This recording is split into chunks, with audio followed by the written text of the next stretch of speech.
ዛሬ በጉቦ፣ ዛሬ በስልጣን በመበደል፣ ዛሬ የሰው ገንዘብ በመቀማት፣ ዛሬ የሰራተኛ ደሞዝ በማስቀረት፣ ዛሬ በስርቆት በማጭበርበር በሌላም ሰው የምትጎዱ ሰዎች እግዚአብሔር ይመጣል። ዛሬ ክህነታችሁን መነጋገጃ ያደረጋችኋት መነገጃ ያደረጋችኋት ወንጌልን ለመብል ለሆድ መሙያ እንጂ ለአገልግሎት ጻድቃንን ወደ መንግስተ ሰማያት ለመጥራት ያላደረጋችኋት ዛሬ ንስሐ ሳትገቡ ንስሐ ግቡ ብላችሁ የሰበካችሁ ወይም ደግሞ ንስሐ ግቡ ብለን የሰበክን ሁላችንም እናስብ፣ ቆም ብለን እንመልከት። እግዚአብሔር ይመጣል። በትዳራችሁ የተፈተናችሁ ተፈትናችሁም ያለፋችሁ ሰዎች ደስ ይበላችሁ። ልጆቻችሁን በመልካም አስተዳደግ ያሳደጋችሁ ደስ ይበላችሁ። ዛሬ በዓለም ላይ ስለ ክብሩ ስለ ክርስቶስም ብላችሁ መከራ እየተቀበላችሁ ያላችሁት፣ ዛሬ ስለ ሃይማኖታችሁ የተፈናቀላችሁ፣ ዛሬ ስለ ሃይማኖታችሁ አንገታችሁን እስክትሰጡ ድረስ ለእግዚአብሔር የታመናችሁ፣ ዛሬ በገንዘባችሁ ላይ የታመናችሁ፣ ምጽዋት እየሰጣችሁ አስራት በኩራት እያወጣችሁ ያላችሁ ደስ ይበላችሁ። የፀሐይ መውጣት ጅቦችን ወደ የገደላችሁ ያስገባችኋል፣ ሰዎችን ደግሞ ወደ የስራችሁ ያሰማራችኋል አይደል እንዴ? የፀሐይ መውጣት ጨለማውን ያርቀዋል። የፀሐይ መውጣት ዱሩን ገደሉን ግልጥልጥ አድርጎ ያሳየዋል። የፀሐይ መውጣት ተራራውንም በተራራነቱ ሜዳውንም በሜዳነቱ ሸለቆውንም በሸለቆነቱ እንድናየው እንድናውቀው ያደርገናል። የክርስቶስን መምጣት ልክ እንደዚያ ነው። ኃጥአን ይፈረድባቸዋል። ለኃጥአን የማትስማማቸው የማይወዷት ቀን ናት ያች ቀን። ምክንያቱም ለኃጥአን የፍርድ ቀናት። በሀገር ላይ ከተሾመ ሰው ይልቅ በሴት ላይ የተሾመ ወንድ ከምንም በላይ ደስተኛ ነው። ደጉ ሳምራዊ አምጥቶ ያንን የታመመውን ሰው ይህንን ሰው እያስታሙልኝ በምመለስበት ጊዜ ዋጋህን እከፍላለሁ ብሎ አይደል ሄዱ። ተመልከቱ። ደጉ ሳምራዊ ይዞት የመጣው ይሄ ህሙሙ ሰውነታችን እሱ እኮ ነው በእውነቱ። ኃጢአት በየጊዜው የሚያደባያት ነፍሳችን በየጊዜው እሷን ስናሳክም አይደለም እንኖር። ለምን? ዋጋችንን እሱ በሚመጣበት ጊዜ ይከፍለናል ብለን ስለምናምን። ደጉ ሳምራዊ ቃል ስለገባልን እኮ ነው። ቃል የተገባልን ቀን ደግሞ ይሄ። ሚስቶች ሆይ በእውነት ቤተክርስቲያንን መስላችሁ ባሎቻችሁን ጌታ የምትሉ በትክክል ቤተክርስቲያንን ትመስሏታላችሁ። ባሎች ሆይ ሚስቶቻችሁን ደግሞ እንዲሁ እንደ ነፍሳችሁ አድርጋችሁ ብትወዱ ክርስቶስን ትመስሉታላችሁ። በስመ አብ ወወልድ ወመንፈስ ቅዱስ አሐዱ አምላክ። በአብ በወልድ በመንፈስ ቅዱስ ስም በስም በግብር በአካል ሶስት በባህሪ በሕልውና አንድ አምላክ ብለን ረድኤተ እግዚአብሔርን አጋዥ ጥግ በማድረግ እኔም መናገር እናንተም መስማት እንዲሁም እኔ ማስተማር እናንተም መማራችንን እንቀጥላለን። አምላካችን እግዚአብሔር በመካከላችን ሆኖን ያስተምረን ዘንድ በመጀመሪያ ስሙን ማመስገን ይገባናል። የእግዚአብሔር ቤተሰቦች በያላችሁበት እንደምን ሰነበታችሁ? የእግዚአብሔር ሰላም ከኔም ከእናንተም ጋር ለዘላለም ጸንቶ ይኖር ማለት ነው። እንግዲህ እኩለ ጾም ላይ ደርሰናል ክርስቲያኖች። ደብረ ዘይት የሚባለው ሳምንት ላይ ነው። ይህ የፍርድ ሳምንት ወይም ደግሞ የአምላካችን የመድኃኒታችን ኢየሱስ ክርስቶስ ዳግም ምጽአቱ የሚታወስበት ሳምንት ተብሎ የሚጠራው ሳምንት ላይ ነው የምንገኘው እና ወደ ትምህርታችን እንገባለን። የዛሬው ትምህርት የሚገኘው በማቴዎስ ወንጌል ምዕራፍ 24 ከቁጥር 1 ላይ ጀምሮ ነው እስከ መጨረሻው ድረስ ያለውን ስንመለከት እንግዲህ ምዕራፍ 25ን በእርግጥ ዛሬ ባይነበብልንም እንኳን በቤተ መቅደስ አምላካችን መድኃኒታችን ኢየሱስ ክርስቶስ ዳግም ስለመምጣቱ የሚናገር ምዕራፍ ነው የምትመለከቱት። እንግዲህ እሱን ነው የምናየው። በቤተ ክርስቲያን የምትጠብቀው ቀን ይሄ ነው። በነገራችን ላይ ክርስቲያኖች በተስፋ የምትጠብቀው ቀን ነው። እንዴት ካላችሁኝ በዮሐንስ ራእይ ምዕራፍ 22 መጨረሻው ቁጥር ላይ ስትመለከቱ አሜን ጌታ ኢየሱስ ሆይ ቶሎና ብላ ትጠብቀዋለች። ምክንያቱም ጌታ ምን ብሏታል? የዮሐንስ ራእይ ምዕራፍ 22 ቁጥር 12 ላይ ለእያንዳንዱ እንደ ስራው መጠን ዋጋውን እከፍል ዘንድ ዋጋዬ ከኔ ጋር አለ፣ እነሆ በቶሎ እመጣለሁ ብሏል ጌታ። እነሆ በቶሎ እመጣለሁ ብሏል። ታስታውሳላችሁ ዮሐንስ እንዴት እንዳየው? በሰባቱ መቅደሶች መካከል ያየው፣ በወርቅ ዙፋን ላይ ወይም በብርሃን ዙፋን ላይ በነጭ ዙፋን ላይ ተቀምጦ ያየው፣ በሰባቱ ከዋክብት በእጁ ተይዘውለት ያየውን ያንን ክርስቶስ የምንናፍቀውን ክርስቶስን ያየበት ቀን ነውና ይሄ ቀን በቤተ ክርስቲያናችን የተለያዩ ስያሜዎች ተሰጥተውት ቤተ ክርስቲያን ስትጠብቀው የምትኖር ቀን ነው። በሌላ አነጋገር እንግዲህ ምን አይነት ስያሜዎች እንዳሉት በጥቂቱ ላንሳ። አንደኛው ይሄ ቀን ምን ተብሎ ይጠራል ማለት ነው? የሰርግ ቀን ተብሎ ይጠራል። የሰርግ ቀን ማለት ምንድነው? በማቴዎስ ወንጌል ምዕራፍ 22 ቁጥር 1 ላይ እንደምንመለከተው አምላካችን መድኃኒታችን ኢየሱስ ክርስቶስ መንግስተ ሰማያትን በሰርግ ቤት መስሏታል አይደለ? የሰርግ ቀን ማለት ሙሽራው ክርስቶስ ከሙሽሪት ነፍሳችን ጋራ ወይም ከሙሽሪት ቤተክርስቲያን ጋራ ተዋህዶ በዝማሬ በዓለ ከብካባቸው የሚከብርበት ማለት ነው። ሙሽሪት ቤተክርስቲያን አሁን ክርስቶስን ስትናፍቅ ትኖራለች። አሜን ጌታ ኢየሱስ ሆይ ቶሎና ጌታዬ ትለዋለች። በመጽሐፍ ቅዱስ ሰምታችኋል አይደለ? ሳራ አብርሃምን ጌታዬ ትለው እንደነበረ ለምን እንደሆነ በደንብ ምስጢሩ ሲገባን እኮ እውነት ለመናገር እንዴት ደስ ይላል መሰላችሁ። ዛሬም በዓለም ያሉ ሙሽሮች ባሏን ሚስት ጌታዬ ትለው ዘንድ ታዛለች አይደል እንዴ? ባልም ሚስቱ ምን ይበላት ይላል? ይውደዳት ይላል። አንዳንድ ሰዎች ይሄንን በማለት በመባሉ በሴቶች ላይ ጫናው ይበረታ፣ የባርነት ስሜት እንዲሰማቸው ያደረገ የሚመስላቸው ሰዎች አሉ። ግን እንደዛ አይደለም። ቤተ ክርስቲያን ጌታዬ ነዋ ማለት ያለባት ክርስቶስ ነው። ፈጣሪዋ ነው፣ በአንድ በኩል ገዥዋ ነው። ሚስትም እኮ ከባሏ ተገኘች አይደል ምንለው? ከባሏ ተገኘች፣ አስገኟ ነው ለዚህ እኮ ነው ጌታ የምትለው ክርስቶስም ከጎኑ ያስገኛት ወይም ደግሞ በእጁ የሰራት ያበጃጃት በደሙ የገዛት የደም ማጫ ከፍሎ ያጫት ሙሽራ ያደረጋት ናት አይደል ቤተክርስቲያን። ስለዚህ ነው ጌታ የምትለው። ሚስቶች ሆይ በእውነት ቤተክርስቲያንን መስላችሁ ባሎቻችሁን ጌታ የምትሉ በትክክል ቤተክርስቲያንን ትመስሏታላችሁ። ባሎች ሆይ ሚስቶቻችሁን ደግሞ እንዲሁ እንደ ነፍሳችሁ አድርጋችሁ ብትወዱ ክርስቶስን ትመስሉታላችሁ። ክርስቶስ ስለ ቤተክርስቲያን የከፈለውን ዋጋ ስለምናውቅ ቤተክርስቲያንን ከመውደዱ የተነሳ ነው አይደል በቀራንዮ የተሰቀለው፣ ደሙን ያፈሰሰው፣ አጥንቱ እስኪታይ ድረስ የተገረፈው ቤተክርስቲያንን ስለወደደ እኮ ነው፣ ለሌላ ነገር አይደለም። ሰርቆ ቀምቶ ነው? የሐሰት ምስክር ተዘጋጀበት እንጂ በእውነት የሐሰት ምስክር እንኳን ተቀጥሮ መጥቶ ሊመሰክርበት ይቻላል? ምንም እኮ የተገኘበት የለም። ከነገስታት ወይም ከካህናት በደሉ ይሄ ነው ብሎ የፈረደበት አለ? ማንም የለም። ሳይፈረድበት የሞተው ለምንድን ነው ከተባለ ኢየሱስ ክርስቶስ ቤተክርስቲያንን ከመውደዱ የተነሳ ነው። እና ባሎች ሚስቶቻቸውን ቢወዱ ክርስቶስን መስለውታል። ሚስቶችም ባሎቻቸውን ጌታዬ ብለው ቢጠሩ ሳያፍሩ ጌታዬ ብለው ቢጠሩ ይሄ ቤተክርስቲያንን ያስመስላቸዋል። ባሎቻቸውንም ክርስቶስ መስለው እንዲኖሩ ያደርጋቸዋል ማለት ነው። በዚህ መልኩ ስትንከባከቡ ስትጠራው የምትኖረውን ሙሽራዋን ክርስቶስን ቤተክርስቲያን የምትቀበልበት ቀን ስለሆነ የቀን ምን እንለዋለን? የሰርግ ቀን እንለዋለን ማለት ነው። ታስታውሳላችሁ በማቴዎስ ወንጌል ምዕራፍ 25 ላይ እነዚያ ደናግል ምን ይጠብቃሉ ይመስላችኋል? 10 ደናግል፣ 5 ሰነፎች፣ 5 ልባሞች ምን እየጠበቁ ነበር ነው የሚለው? ሙሽራውን እየጠበቁ ነበር አይደለም የሚለው እንዴ? ይቺ የሰርግ ቀን ናት፣ ጌታ የሚመጣባት ቀን እና የሰርግ ቀን እንዴት ይናፍቃል! እንዴት እስኪመጣ ድረስ በተስፋ ይጠበቃል እኮ ያቁነጠንታል አይደል? በተለይ ለሙሽራ ያ ቀን እስኪደርስ ድረስ። ምክንያቱም ከሙሽራዋ ጋር የምትኖርበት አዲስ ህይወት የምትጀምርበት ቀን ስለሆነ ሙሽሪት ያንን ቀን በተስፋ ትጠብቀዋለች። እነዚያ ደናግልም በማሰሯቸው ዘይት ይዞ እንቅልፍ እስኪጥላቸው ድረስ እንግዲህ ከባድ መጠበቅ ነው የጠበቁት ማለት እኮ ነው። ተመልከቱት፣ ከባድ መጠበቅ። ምክንያቱም ሁሉም አንቀላፍተው ተኙ አይደለም የሚለው እንዴ? በጣም በጽኑ ናፍቆት ይጠባበቁት ነበር። ምንም ስራ አልነበራቸውም፣ እሱ መጠበቅ ነበር ስራቸው። ቤተክርስቲያን ይህን ቀን ትጠብቀዋለች።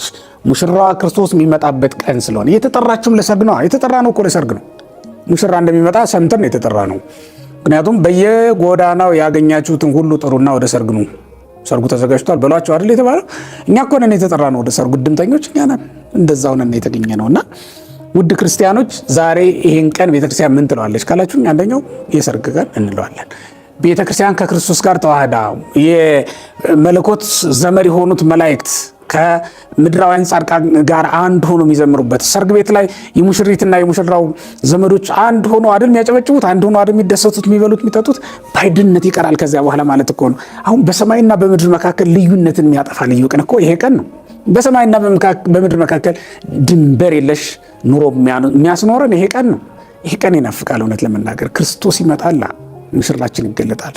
ስለዚህ ሙሽራችንን ለማክበር እኛ ባይድነት ሳይኖር በእኛና በመላእክት መካከል ልዩነት ሳይኖር እኛም እንደ እግዚአብሔር መላእክት ሆነን ማለት ነው፣ መላእክትም እንደኛ ሆነው ለመዘመር እንገናኛለን ማለት ነው። የሰርግ ቀን ያሰኘው ይሄ ክርስቶስ በድግስነት የሚቀርብበት ቀን ነው። እውነት ለመናገር አንድ ሊቅ ምን ይለዋል? ኢየሱስ ክርስቶስን የራሱን ስጋና ደም ድግስ አድርጎ ብሉልኝ ጠጡልኝ የሚል ሙሽራ ይላል። ሰርጌ ላይ ተገኙ አለን፣ ግን ደግሞ የራሱን ስጋና ደም ድግስ አድርጎ ያቀርባል። እንዲህ አይነት ሙሽራ አይተን እናውቃለን? ሙሽራችን እሱ ነው፣ ድግሳችንም እሱ ነው። በጽዋ ቀድተን የምንጠጣው እሱ ነው፣ በመሶብ አቅርበን የምንመግበው እሱ ነው። እንዲህ አድርገን የምንደሰትበት ትልቁ ቤት ይሄ ቤት ነው። በዚያ ውስጥ ላይ በእውነት የሰርግ ቤት የሚያክል ተድላ ደስታ ያለበት ቤት አለ? በእውነት በዙፋን ላይ ከወጣ ንጉሥ ይልቅ በእውነት ሚስት ያገኘ መልካም ሴትን ያገኘ ወንድ የሚደሰተው ደስታ አይበልጥም እንዴ? የሚደሰተው በሀገር ላይ ከተሾመ ሰው ይልቅ በሴት ላይ የተሾመ ወንድ ከምንም በላይ ደስተኛ ነው። ከምንም በላይ ደስተኛ ነው። አጻይሃ ለኢትዮጵያ ለማለት አጼ እንላለን በቀደመው ዘመን፣ ምክንያቱም የሀገሪቱ እጮኛ ለማለት ነው እንደዛ የምንለውና ለሀገሪቱ ከታጨው ከንጉሱ ይልቅ ለክርስቶስ የታጨችው ቤተክርስቲያን በዚያ ቀን ተድላ ደስታዋ ልክትና መጠን የለውም። በእውነቱ ደስ ይላል። ሙሽራው መጣ ውጡ ተቀበሉ ሲባል የተኛው ሁሉ ነው የነቃው አይደል እንደምታስታውሱት። እና ሁሉም ይጠብቀው የነበረውን ይዞት የነበረውን ያስቀምጠውን የደበቀውን በማሰሮ ያለውን ዘይቱን እያቀጣጠለ መብራቱን እያበራ ወጣ አይደለም ይላል።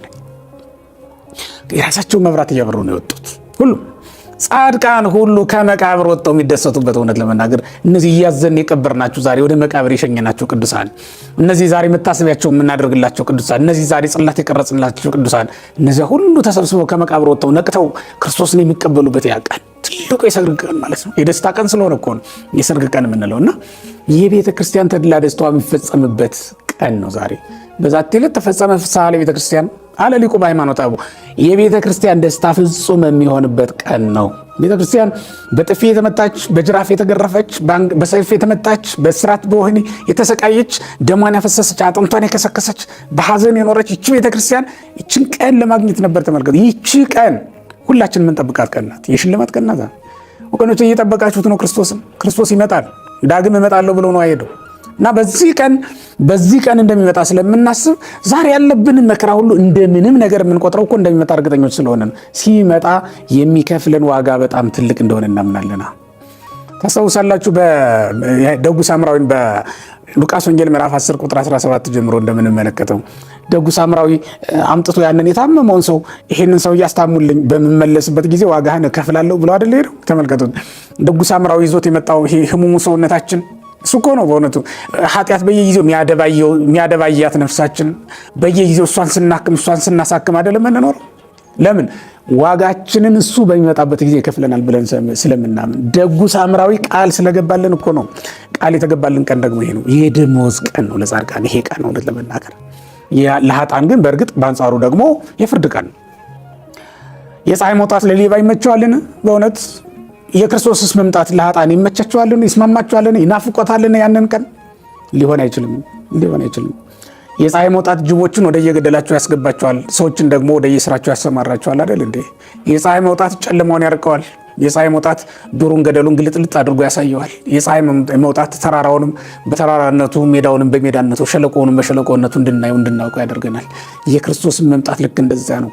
ኃጥአንን ከነስራቸው ይገልጣቸዋል፣ ጻድቃንን ደግሞ እንዲሁ ስራቸውን ይገልጥላቸዋል። ዛሬ እነዚህ ኃጢአተኞች ተብለው በዓለም ዘንድ የተገለሉት፣ ዛሬ የተተፋባቸው፣ ዛሬ የተሰደዱት፣ ዛሬ የተፈናቀሉት፣ ዛሬ ስለ ክርስቶስ የተጠሉት፣ ዛሬ በየአደባባዩ የተገረፉት፣ የታሙት፣ ዛሬ ስለ ሃይማኖታቸው ሌላ ምንም ምክንያት ሳይኖራቸው ስለ ሃይማኖታቸው ዋጋ እየከፈሉ ያሉት እነሱ የጽድቅ አክሊል ደፍተው ያን ጊዜ ይገለጣሉ።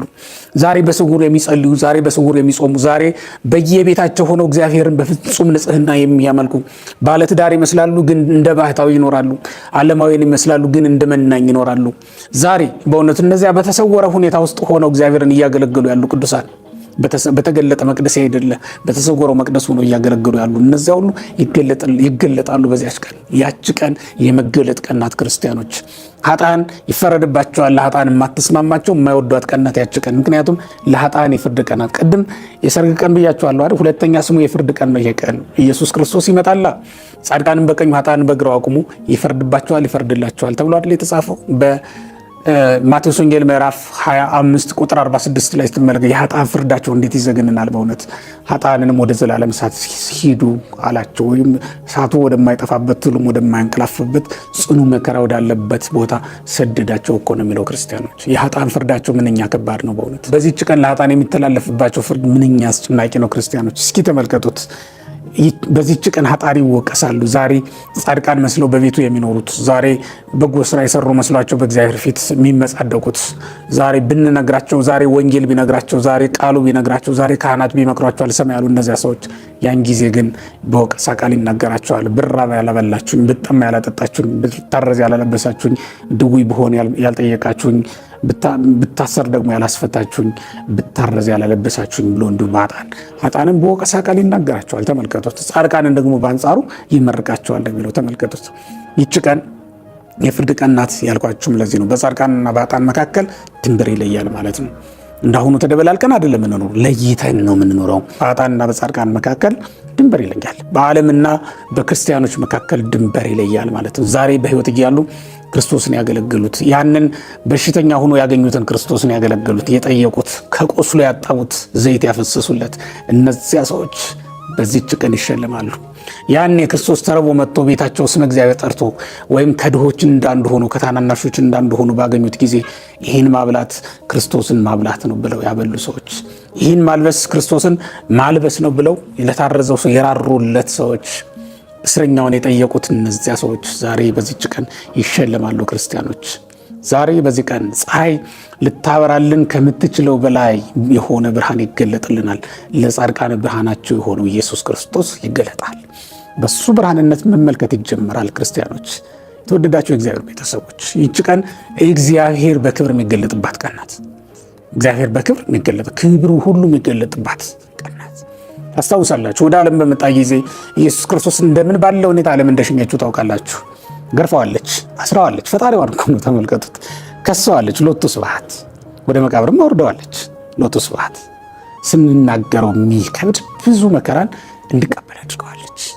በመከራ እንጂ በደስታ አልተቀበለችው ማለት እዲም ሆኖ የሸኘችውን ዓለም ለማዳን ለመዋጀት ነው እና የመጣው የዋጃትን ቤተክርስቲያን እንደገና ወደ ክብር ይዟት ይወጣ ዘንድ በአብ ቀኝ ተቀምጦ የታየላትን ቤተክርስቲያን በክብር ደግሞ ይዟት ይገለጽ ዘንድ ይዟት ያደርግ ዘንድ ኢየሱስ ክርስቶስ ዳግመኛ ይመጣል። ወገኖች፣ እግዚአብሔር ዳግመኛ ይመጣል። ዛሬ በጉቦ፣ ዛሬ በስልጣን በመበደል፣ ዛሬ የሰው ገንዘብ በመቀማት፣ ዛሬ የሰራተኛ ደሞዝ በማስቀረት፣ ዛሬ በስርቆት በማጭበርበር በሌላም ሰውን የምትጎዱ ሰዎች እግዚአብሔር ይመጣል። ዛሬ በአመንዝራነት፣ ዛሬ በሐሰት፣ ዛሬ ሰውን በመክሰስ፣ ዛሬ ሰውን በማሳጣት፣ ዛሬ አድማ በመስራት የታወቃችሁ ኑሯችሁን የመሰረታችሁ ሰዎች፣ ኑሯችሁን ያሟሟቃችሁ ሰዎች እግዚአብሔር ይመጣል። ዛሬ እግዚአብሔር በሾማችሁ ገንዘብ ላይ ሳትታመኑ ብቻችሁን እየበላችሁ ያላችሁ ሰዎች እግዚአብሔር በዚህች ቀን ይመጣል። ዛሬ የተወደዳችሁ የእግዚአብሔር ቤተሰቦች ክርስቲያን ተብላችሁ ተጠራችሁ እንጂ ክርስቲያን ተብሎ ከመጠራት በስተቀር ሌላ ምንም ስራ ያላደረጋችሁ፣ ሌላ ምንም በጎ ነገር ያልተገኘባችሁ ክርስቲያኖች እግዚአብሔር እኮ ይመጣል በሉ። ክርስቲያኖች ዛሬ ክህነታችሁን መነጋገጃ ያደረጋችኋት ወንጌልን ለመብል ለሆድ መሙያ እንጂ ለአገልግሎት ጻድቃንን ወደ መንግስተ ሰማያት ለመጥራት ያላደረጋችኋት ዛሬ ንስሐ ሳትገቡ ንስሐ ግቡ ብላችሁ የሰበካችሁ ወይም ደግሞ ንስሐ ግቡ ብለን የሰበክን ሁላችንም እናስብ፣ ቆም ብለን እንመልከት። እግዚአብሔር ይመጣል። ዛሬ በስጋው በደሙ የቀለዱ ሰዎች እንደቀለዱ አይቀሩም። እግዚአብሔር ይመጣል። ዛሬ መቅደሱን ለስጋዊ ጥቅም ብቻ የተጠቀሙበት ካህናት ካሉ እግዚአብሔር ይመጣል። በእውነት ዛሬ በመንፈሳዊ ሹመት ተጠግተው በመንፈሳዊ ሹመት ገብተው ስጋዊ ሀብት የሰበሰቡ ሰዎች እግዚአብሔር ይመጣል በሏቸው። እግዚአብሔር ይመጣል። ክርስቲያኖች ጻድቃን ደስ ይበላችሁ። በእውነት እንደ ቃሉ የምትኖሩ ሰዎች ደስ ይበላችሁ። በትዳራችሁ ተፈትናችሁም ያለፋችሁ ሰዎች ደስ ይበላችሁ። ልጆቻችሁን በመልካም አስተዳደግ ያሳደጋችሁ ደስ ይበላችሁ። ዛሬ በዓለም ላይ ስለ ክብሩ ስለ ክርስቶስም ብላችሁ መከራ እየተቀበላችሁ ያላችሁት፣ ዛሬ ስለ ሃይማኖታችሁ የተፈናቀላችሁ፣ ዛሬ ስለ ሃይማኖታችሁ አንገታችሁን እስክትሰጡ ድረስ ለእግዚአብሔር የታመናችሁ፣ ዛሬ በገንዘባችሁ ላይ የታመናችሁ፣ ምጽዋት እየሰጣችሁ አስራት በኩራት እያወጣችሁ ያላችሁ ደስ ይበላችሁ። ዛሬ ቀን የጎደለባችሁ ሃይማኖቴ ከሚጎል ሆዴ ጉደል ብላችሁ፣ ሃይማኖቴን ከማጣ ሀብቴን ልጣ ብላችሁ፣ በሰማይ ያለኝን ክብር ከምለቅ፣ በሰማይ ያለኝን የክብር ዙፋን ከማጣ ከምለቅ፣ በምድር ያለኝን ሹመትና ሽልማት ባጣ ይሻለኛል ብላችሁ የተዋረዳችሁ አንገታችሁን የደፋችሁ ደስ ይበላችሁ። እግዚአብሔር ይመጣል ወገኖች፣ ይመጣል። ዛሬ ይህንን እናስታውሳለን። አምላካችን ኢየሱስ ክርስቶስ ይመጣል ብላ ቤተክርስቲያናችን ታስታውሳለች። ይህንን ነው ዛሬ የምናስታውሰው። እንግዲህ በዚህ ቀን ሁለት ነገሮች ብቻ ነግራችሁ ልጨርስ። ደቀ መዛሙርት ክርስቶስን ንገረን፣ የመምጣት ምልክቱ ምንድነው? የዓለምስ መጨረሻ ምልክት ምንድነው? ብለው ሁለት ጥያቄ ነበር የጠየቁት። ማቴዎስ ምዕራፍ 4 ቁጥር 2 ላይ እንደምንመለከተው ይህንን መሰረት በማድረግ ዛሬ ምዕመናን ወደ ንስሐ አባቶቻቸው ቤት ይሄዳሉ። ንስሐ አባቶቻቸው ዘንድ ይሰበሰባሉ። ለመብል ለመጠጥ አይደለም እንዳስለመድ ነው። አሁን እንደው ዝም ብለን እንደተራ ነገር እንደምናየው ንገረን፣ ጌታ መቼ ይመጣል ለማለት ነው ክርስቲያኖች መሄድ ያለባቸው አባታቸው ዘንድ። ሂዱ ክርስቲያኖች አባቶቻችሁን ጠይቁ፣ የዓለም ፍጻሜ ምልክት ምንድን ነው ብሏቸው። ሂዱ ክርስቶስ መቼ ይመጣል ብሏቸው። ሂዱ ክርስቶስ በመጣ ጊዜ ለጻድቃን ምን ይደረግላቸዋል ብሏቸው። ሂዱ ክርስቶስ በመጣ ጊዜ እንዳናፍር ምን እናድርግ ብሏቸው። የምንሄደው ለዚህ ነው። አንዱ ምክንያታችን ወደ ንስሐ አባቶቻችን የምንሄድበት ምክንያት። ሁለተኛው ሰንበትን እንድናከብር የተደረግንበት በዚህ ቀን ምክንያት ነው። ጌታ የሚመጣው በሰንበት ነው እና በሰንበት ወደ ቤተ መቅደስ ሁሉ ጊዜ የምንገሰግሰው ጌታ የሚመጣው በዕለተ ሰንበት ነው እና በዚህች ቀን ወደ ሰማይ ይዞ ነው የሚያደርገው። አዲስቱ ኢየሩሳሌም ከሰማይ ስትወርድ የምትታየውን በዚህ ቀን እንዴት ደስ ይላል በእውነት። ኢየሱስ ክርስቶስ ሊቀ ካህናት ሆኖ የሚያገለግለው በዚህ ቀን ነው። በዚያ ለመታየት ነው ሁላችንም በሰንበት ወደ መቅደስ የምንገሰግሰውና ይሄን ልማዳችሁን እንዳታቋርጡ አደራ ለማለት ነው።